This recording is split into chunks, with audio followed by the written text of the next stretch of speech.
Welcome into the latest edition of Extra Time. Shaka, Hislop and Frank Leboeuf with me. Thank you as always for your tweets. Frank, you didn't think these tweets were real. You were asking us before who makes these up. I promise you, these are genuine tweets that we get from people who then get very angry that we ask these silly questions that they originally send in.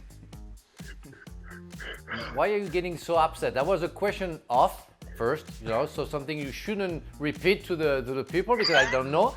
Because sometimes I see some questions, I can wonder if you have something against me since I lost the quiz against Jules. So I'm asking just a simple question. Don't get upset. Take it easy. Frank, there's a lot of things that you say off camera that I keep to myself. I promise you about that. But that I felt like sharing, that these are all genuine Thank you very questions. much for that. Are there any players, Frank? Listen now, come on. Are there any players you've played with who were unstoppable and could do anything they wanted in training, but just couldn't quite translate that skill and ability into a proper match? I have the other way around with Marcus. Was simply horrible during the training session, but absolutely fantastic during the game. I'm sorry, I don't have any example. How horrible was he? I think it was like we talked about him with Craig. I think a couple of weeks ago, a couple of shows ago, where we mentioned that the fact that the guy could miss a goal from a yard away, and horrible. He was missing controls. He was nowhere near it, and I don't know. Sometimes you say, okay, how the coach can say he's going to be fantastic, but he was fantastic, and he was one of the best players I ever played with. No doubt about it. But I don't have an example of a fantastic player. We have some players, where feeling very technically easy during the training session, and with the stress of the game, they are less good, but they're still good. They're professional players. Shaka, you played with a lot worse players. Yeah, I did. but to Frank's point, we've all known those players. We've all seen those players kind of growing up. But they get found out, and by the time you hit the professional levels, they're not going to make it. Listen, once you're involved in the game, you get to identify these and spot them really quickly. So they become forgotten men of football quite quickly, which is why I don't think many of us can recall those players. Frank, would you shave your beard off if it meant that Chelsea would win the Premier League next season? Well, the next season, so 2001-2021. Yes, I'm ready for that. But I will become a hipster. Yeah. Until then, a big beard. Right. But yeah. Just if it gives them something on a boost, to win the Premier League, I'm ready for that. No problem.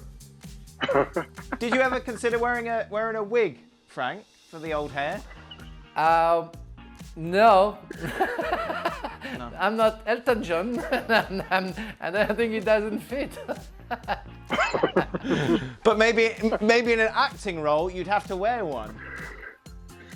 Well, I almost did in the Theory of Everything with Eddie Redmayne, where they tried the wig, but they say no, in fact, doesn't go. So I had to shave my beard, and I played without the wig. So I'm very pleased. My mother recognized shave the beard, me that stick way. it on the head.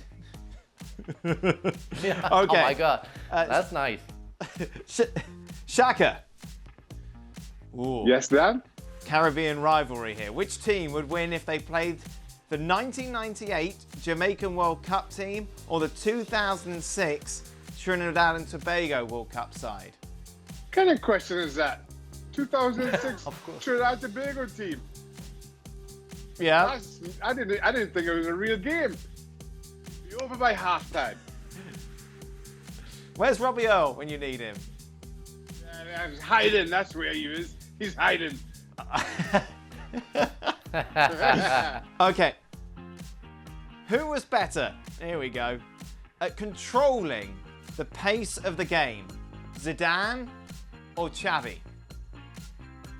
Ooh. Frank? Ooh. Oh, I guess I would say Xavi. Xavi was more in the midfield zone. He was really in the center of his team. Zidane had more the the last pass or the last movement, the acceleration of the game, the pace of the game when you have to finish the action. Xavi was really, giving the pace, any pace that he wanted of the game to prepare or to finish. So I will put Xavi. Shaq?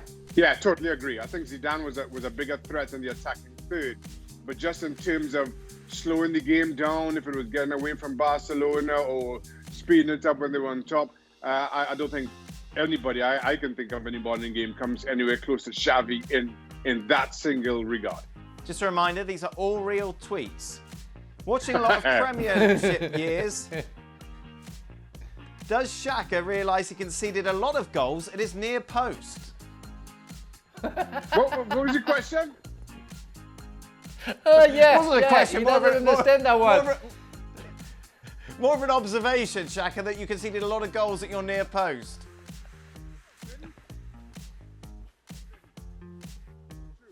That's a made-up tweet. Have we lost Shaka? You made that up, Dan. It's a made-up tweet. That's what Frank was talking about. If Liverpool could only sign one, who should they sign? Shaka, Timo, Werner, Havertz, or Koulibaly?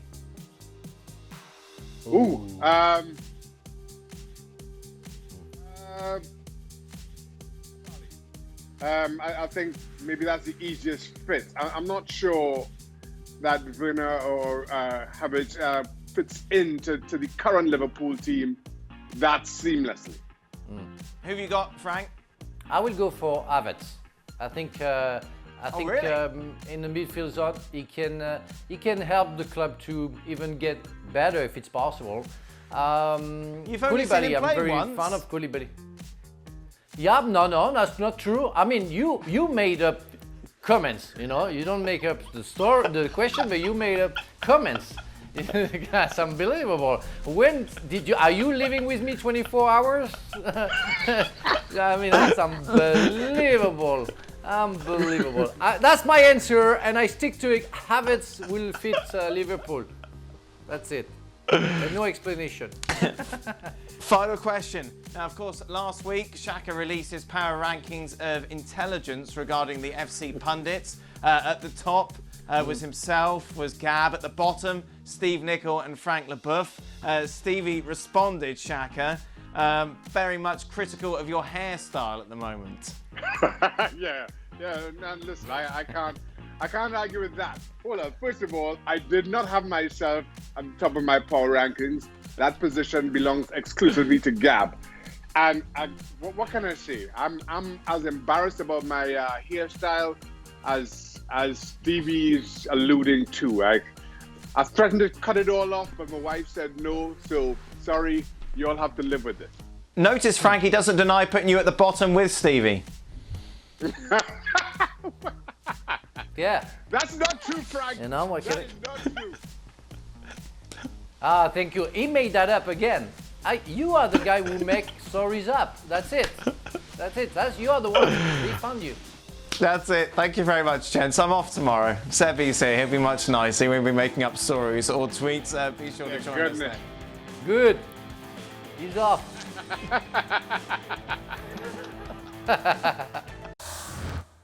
Well, thank you very much for watching ESPN on YouTube. For more sports highlights and analysis, be sure to download the ESPN app. And for live streaming, premium content, and let's not forget as well, ESPN FC 7 days a week. Subscribe to ESPN Plus.